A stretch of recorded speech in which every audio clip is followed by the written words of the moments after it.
أعوذ بالله من الشيطان الرجيم. بسم الله الرحمن الرحيم. يا أيها الذين آمنوا أطيعوا الله وأطيعوا الرسول وأولو الأمر منكم. صدق الله مولانا العظيم. اللهم صل وسلم وبارك على سيدنا محمد وأصحابه وكل ملائكتك المقربين وعبادك الصالحين. السلام عليكم ورحمة الله وبركاته. Hürmetli Müslüman ağaylar, o'tgan haftada bizim Qozog'iston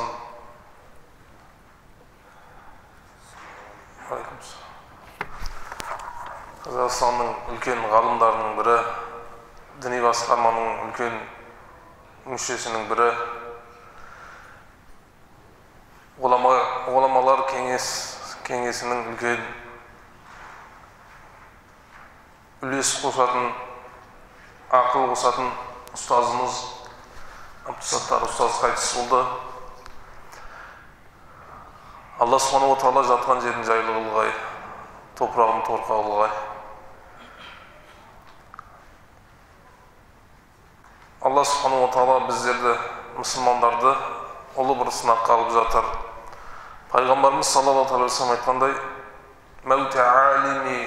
мәуті алами, бір алим адам, бір білімді адам дүниеден қайтса, бір әлем қайтқанымен теңдей деп айтады.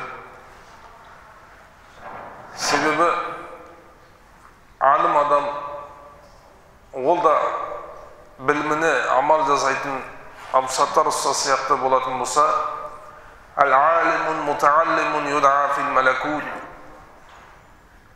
кімді білім алса, әлімді болса, өз біліміне амал жасайтын болса, шәкірттерді тәрбие беретін болса, юдаа фил малакут, яғни ол аспандарда періштелер ол үшін дұға жасайды дейді. Абдусаттар ұстазымыз да сол іліміне амал жасайтын ұстаздардың бірі болды. Көптеген шәкірттерді тәрбиеледі.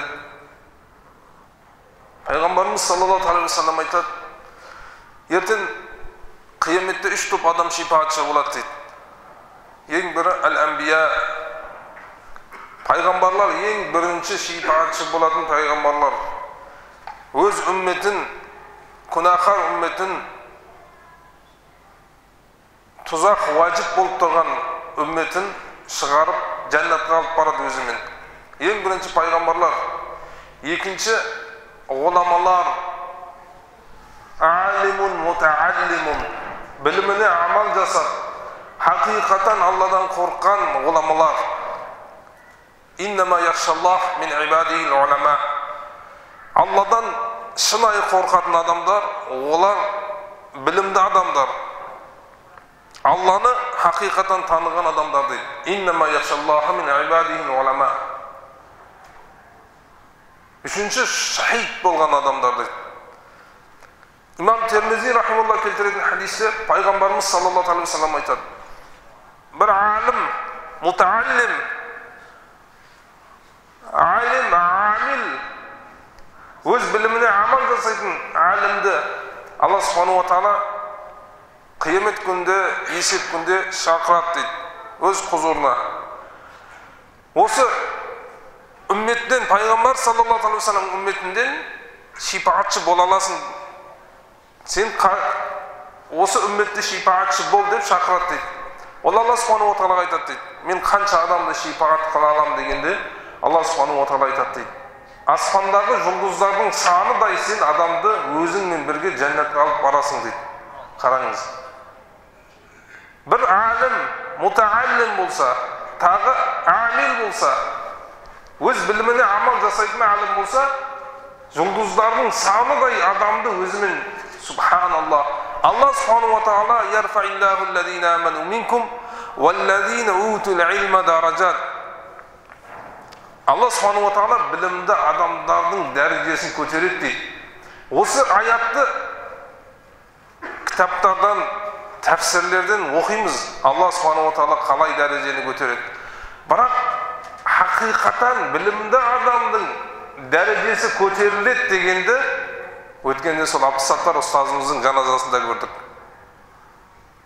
10 мың, 15 мыңдан астам адам келді. Бүкіл Қазақстанның түкпір-түкпірінен.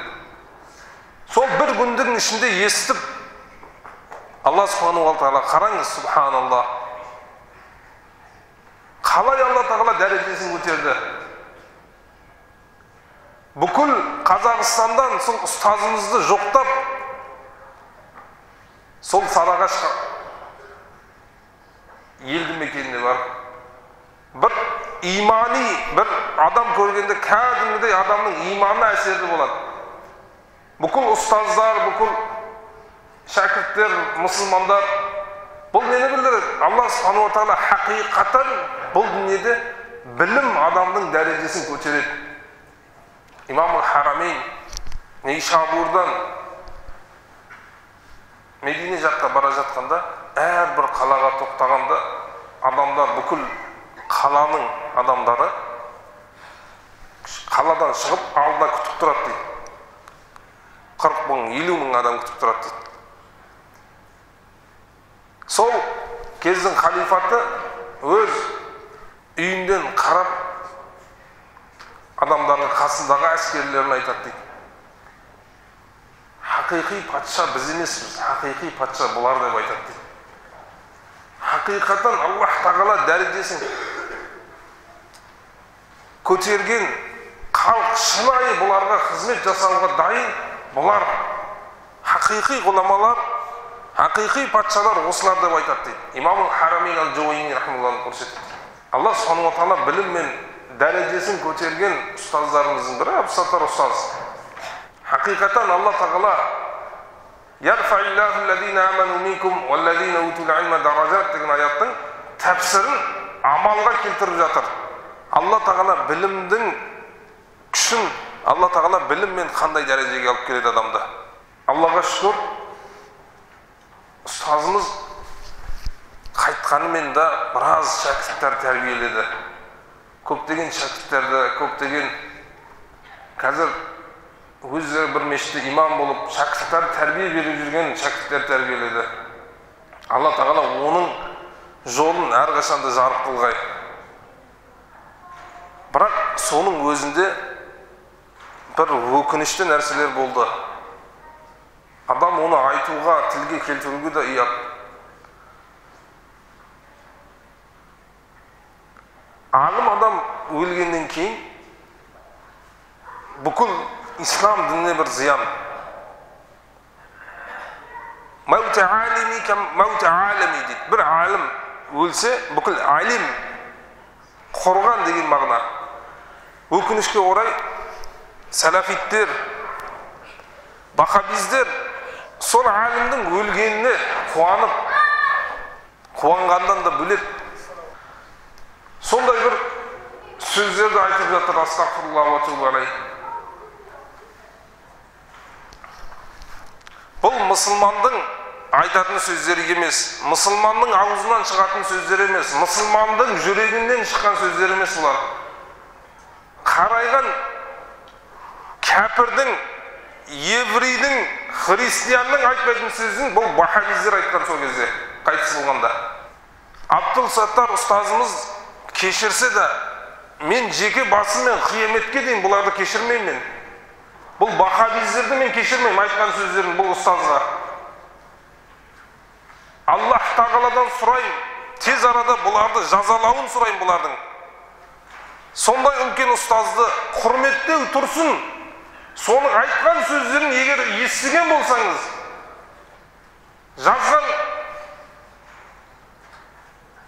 комментарияларын оқыған болсаңыз, бұл жазған адам 100% мұсылман емес деп ойлайсыңыз сіз. Бұл вахабиздердің жазған сөздерін. Сіз сол сөздерді көріп тұра, естіп тұра, соларды қалай бауыр деп айтамыз біз? Қанша өзімізді алдаймыз, бұлар бауырымыз, сабыр сақтайды, ештеңе айтпайды. арамызда өсіп бара жатқан жылан болар. Өзіміз денемізден шығып, өзімізге зиян беретін жылан болар.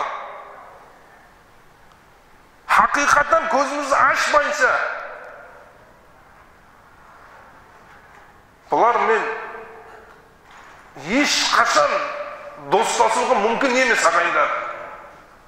Бүкіл Қазақстан шетелден ұстаздар, басқа мұсылмандар сөздерді айтып жатыр, сабырға шақырып жатыр, бата беріп жатыр.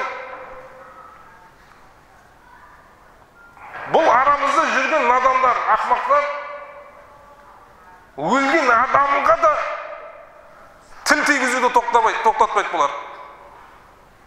Енді ғалым болмасын, мұсылман ретінде соны құрметтемей ма?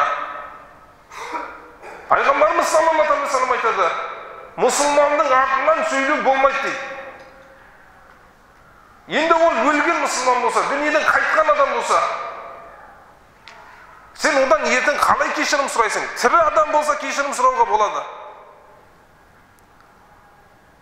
Сондай бұлардың имандарын, бұлардың ойлары, бұлардың көзқарасы бізге қандай екен түсініңіз ғой. Өзімізді алдай береміз, бұлар біздің бауырымыз. Ұрса бермей, мешітке барсақ имамдар тек соларға ұрса береді. Бұлардың ниеттері сол. Сіз Абдусаттар ұстазы жамандағаныңызбен де оның дәрежесінен ешқандай азаймайды. Сол ваххабизмнің миына салу керек соны. Ол қандай да болса, исламға қандай пайда берді? Сен ваххабиз қандай пайда бердің исламға? Не істедің ислам үшін?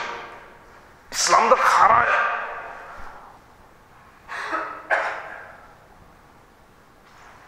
Исламға жаман кір келтіргенден, жаманатты қылғаннан басқа не істедің сен исламға? Сол Абдусаттар ұстазымыздай бірінші болып ал сен. Сол ұстаздай исламға қызметті қылып ал сен. Сол ұстаздай шәкірттерді тәрбие бер бірінші. Деңгейің сол деңгейде, солдай ұстаздай исламға қызмет қыл. Одан кейін айт, мен одан жоғармын. Сен исламды жаманатты қылғаннан кейін басқа, кір келтірден басқа не істедің сен исламға? Бұлардың хақиқат мақсаты осы. Сондай халық бұлардан шошып кеткен. Халық сондай бұлардың іс-әрекеттерін көріп, ислам дінінен шошып кеткен. Менің қызым ашық-шашық жүрсін, түнімен қаңғысын, бірақ орамал тақпасын дейді. Ойлайды, орамалды тек ваххабиздер тағады деп. Неге? Орамал тақса ваххабиз болып кетеді. Сонша ваххабизден жыны келеді бұлар.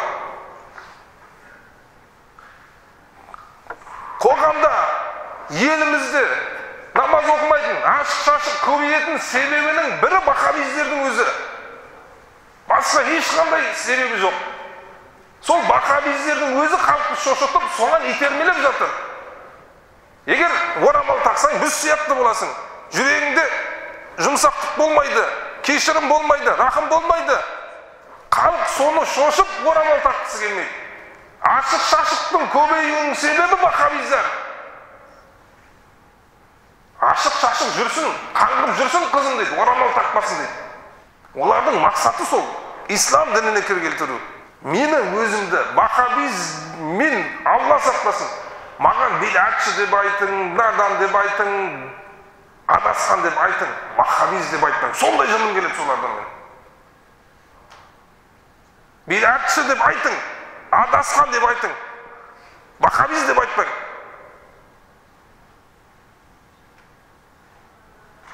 Салафит деп айтпаң маған. Менің түсінігім бойынша ваххабиз деген, салафит деген сөз исламды тікелей құртып атқан адамдар елестетеді менің ойыма. Исламды тікелей қарсыласып, исламды құртып атқан адамдар есіме түседі маған. Надан, білімсіз, адасқан деген ол, білімсіздіктен ол. Мақсаты исламды құрту емес. Ваххабиз біле тұра исламды құрту мақсаты.